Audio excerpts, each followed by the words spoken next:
И здраво на сите, денеска повторно патуваме со Ташето. Овој пат ќе одиме малце на море. Прв пат мој прво одење со моторот на море и тоа ќе биде покрај Лерин, покрај Кајлари, низ едно езеро Подкожани, низ Серфидже, покрај Катерина, тука во едној на море Лептокарија ќе бидеме и Паралија, назад преку Бер, покрај Негуш, покрај Воден и назад во Битола се враќаме. А сега тука сме пред самата граница македонска, веќе патот е, за разлика од последниот влог, е започнат со асфалтирање. До кај Кајлари некаде нема да има да клава многу кадри, многу видеа, бидејќи во претходниот влог каде што одевме Костури, Кајлари имаше доволно, да речем доволно, односно имаше повеќе видеа, затоа не сакам сега да клавам многу. Тука сме нели на првата раскрсница каде што и тогаш ви реков дека треба да внимавате, бидејќи има повеќе излези и малку е збунувачка. Иначе утро негде 7 часот веќе ја преминав границата, тргнав со време порано, да се вратам порано со цел да не ме стемни, да не ме зајди сонцето. И ќе имаме во овој влог и возење малце повеќе по автопат и поточно до кај Кожани ќе биде возење по автопат. Навраќање нема да биде толку.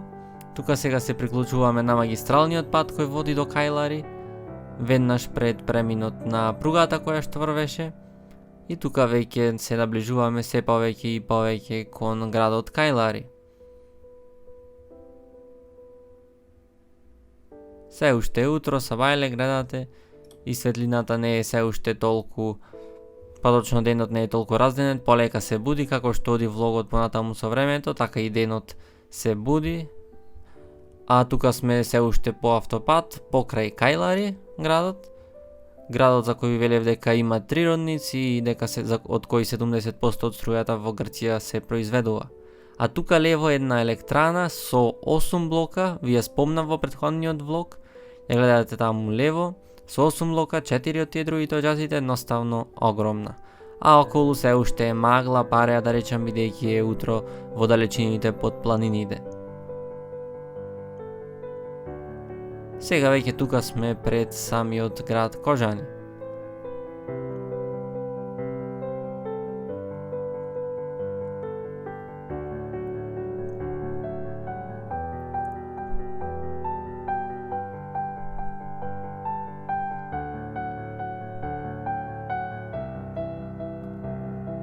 Инаку овде каде што врвам сега, на место имаше знаци дека е забрането фотографирање и снимање. Предпоставувам дека тоа е поради што по патот од левата страна имаше касарна, па можам само да предпоставам дека касарната е причина за тоа. А десно ние тука кој имаме и првиот поглед на езерото кое што се наоѓа под Кожани, големо езеро, не е баш некое мало, а тука е и мостот по кој сообраќајот се одвиваше со помош на семафори. Едно големо езеро, подочно тесно и долго. И имаше тука малце чекање за семафорот, бидејќи е негде 3 км, 2 км, мислам дека беше долг мостот кој треба да се помини. А веднаш после мостот, штом го преминиме, тука веќе пред нас е и градот Серфидже, покрај кој ние сега ќе поминиме и одиме десно кон тие прекрасни планини, да речам. Тука сме сега веќе крај самиот град Серфидже и поминуваме кон, сега се движиме всушност кон градот Лариса. Нема да стигнеме до Лариса во овој влог, но патот кој го одиме е од Кожани за Лариса. Патот е нов, се гледа, и да не е нов, е целосно рамен, прекрасен за возење, исполнет со кривини, наоколу со зеленила и планини. Многу добра алтернатива искрено за автопатите кои што се досадни и прави.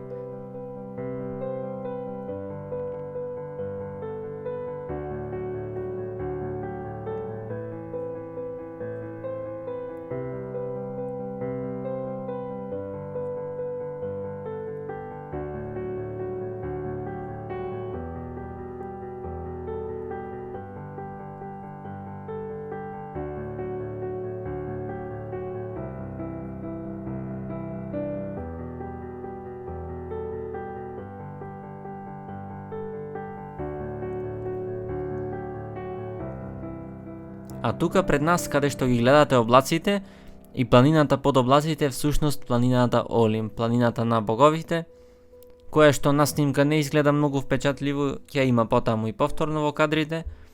Еве ја пред нас повторно, врвовите обвиени во облаци. На снимка не изгледа многу впечатливо, изгледа сосем нормално како било која планина, но барем јас лично кога прв пат ја видов во далечините, така се чувствував малку посебно, како да речам, чувствував некаква поинаква енергија. Таму под облаците повторно планината Олимп во горниот дел од екранот. А ние тука се движиме подочно, сега треба да влеземе во еден национален парк кој се наоѓа паралелно на планината Олимп. Точно не се сеќавам како се викаше, на X буквата почнуваше Ксенорок, Ксенофон, нешто така, не сум сигурен. Но и тука патот беше убав, асфалтиран, нов, иако на моменти беше валкан со лепешки, но се возеше сепак. Уште еден поглед тука на планината Олимп од левата страна, а таму горе каде што гледате треба да одиме по тој патот и фактички да се пробиеме низ таа планина.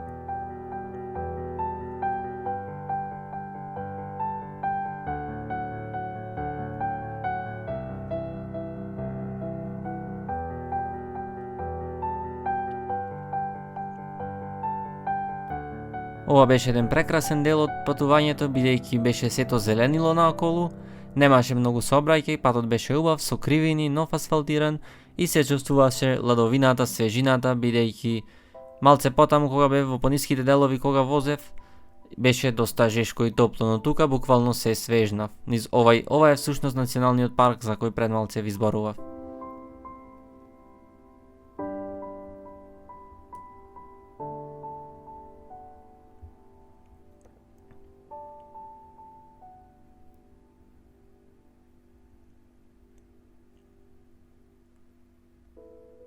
Малку времето кога одев беше облачно, односно малку повеќе. Во поголемиот дел од патот од патувањето беше облачно и за жал не беше таа атмосферата која што треба да е, но сепак беше доволно добро. Тука барем додека бевме низ националниот парк, убаво годеше облачноста бидејќи беше малце посвежо и заради тоа што бевме на поголема висина, малце на повисоко и заради тоа што сонце не маваше, а и плюс и да маваше веројатно тука ќе бевме во сенка поради висината на односно стрмнината. Иначе ова сега што го гледате е Егејско море, ама не се гледа водата пошто уште са бајали и испарва нешто пара и има магла долу. Ама сето тоа што не се гледа земја е Егејското море.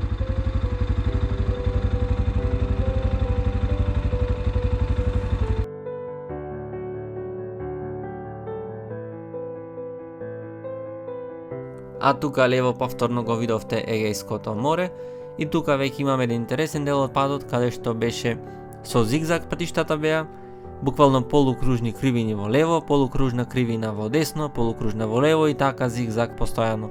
А право таму на врвовите гледате веќе е доста облачно. Имено кога и ќе заминувам од тука, кога се завртив назад, изгледаше како дека веќе врни. Штета што морето вака далеку не се гледа баш чисто поради веројатно тоа што е утро, можеби поради тоа што е облачно, не знам, но очекував искрено многу подобар и почист поглед, барем како што гледав според сликите на интернет. Но сега главно поради како пареата што има над морето, не се гледа баш најубаво.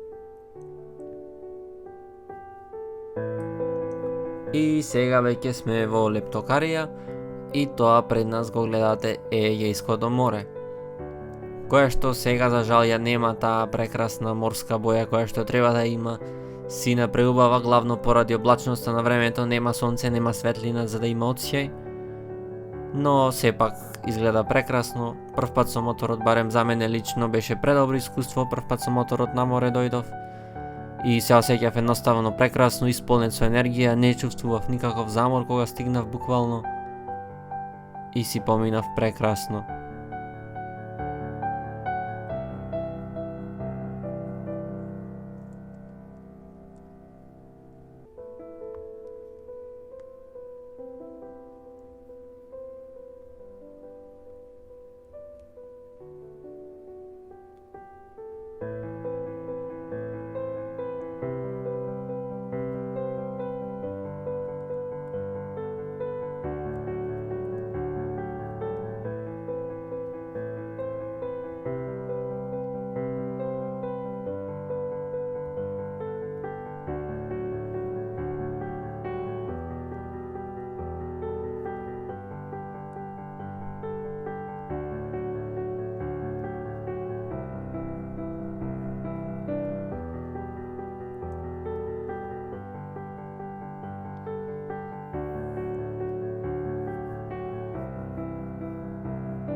А сега веќе излеговме од Лептокарија, тука веќе излегуваме. Од десната страна повторно го гледаме Егејското море.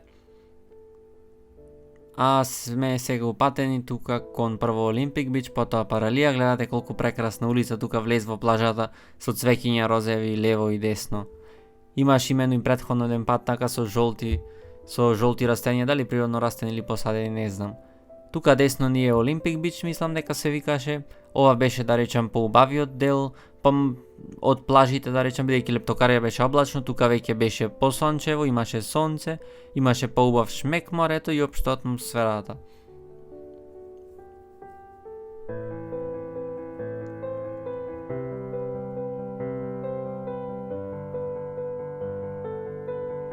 Тука некоја како викенд населба, со вили, викендици, куќи можеби се. А тука веќе ќе одевме до Либаново селото, бидејќи не сакав да возам по автопат, но беше на едно место затворен патот, поточно на две места пренасочени и некако завршив повторно офроад да возам како во влогот кога бевме со Јове, Костур и Горица. Но малку офроад, сето тоа е дел од авантурата, сето тоа го прави патувањето поинтересно, бидејќи кога нешто е непредвидливо обично е и подобро.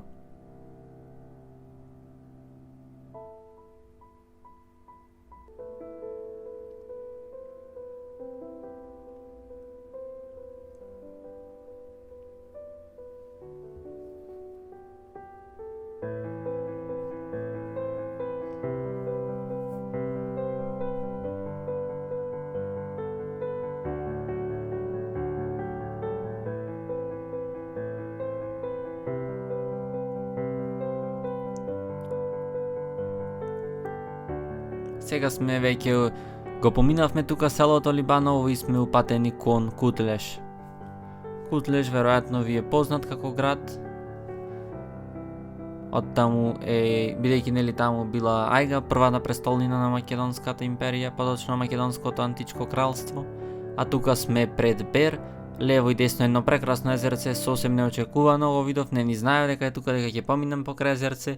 Во живо беше прекрасно за гледање, бидејќи го гледате, можеби го видовте и самите сјајот на езерото, како гледало буквално се гледа на него. А тука сега веќе влегуваме во Бер, каде што јас требаше само транзитно да поминам тука да завртам десно и GPS-от така ми вели, но се заборавив и продолжив право. Но тоа и не е толку важно, сепак на крајот излеговме на вистинскиот пат кој води кон Воден. Воедно тука додека одиме кон Воден, поминуваме и покрај Негуш, но нема воопшто да го видиме Негуш.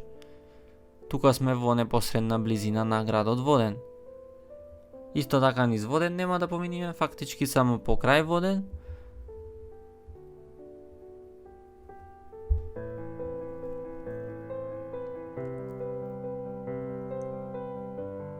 Тука сега веќе го поминавме Воден, односно веќе поминуваме покрај Воден, од десната страна треба да е Воден.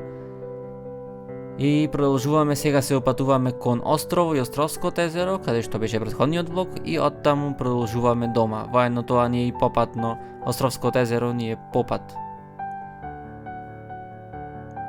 А и тука патот беше доста широк, убаво асфалтиран, исполнен со зеленило, а тука веќе имаше кривини, едно друго и беше доста интересно. Ваквите делови од патиштата се секогаш поинтересни малце. Исто така повторно беше свежичко тука, бидејќи малце бевме на високо, како во планинче низ шума, и сето тоа убаво ми годеше.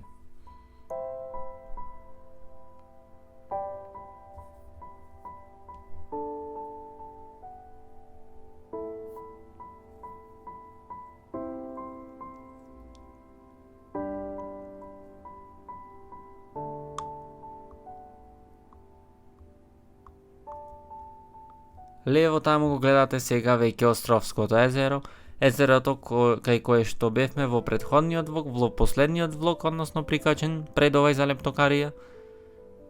И овој веќе дел од патот исто така беше, поточно извадоци од овој дел од патот видеа беа поставени и во тој влог. И сега тука сме упатени кон селото Баница, ова истиот пат по кој што се враќавме тогаш од Островско езеро. Тоа лево е Петерското езеро, А јас тука сакам да ви се заблагодарам што го изгледавте до тука влогот, навистина ми значи, ако ви се допадна притиснете лайк, претплатете се ако веќе се немате и очекувајте го следниот влог. Пријатно.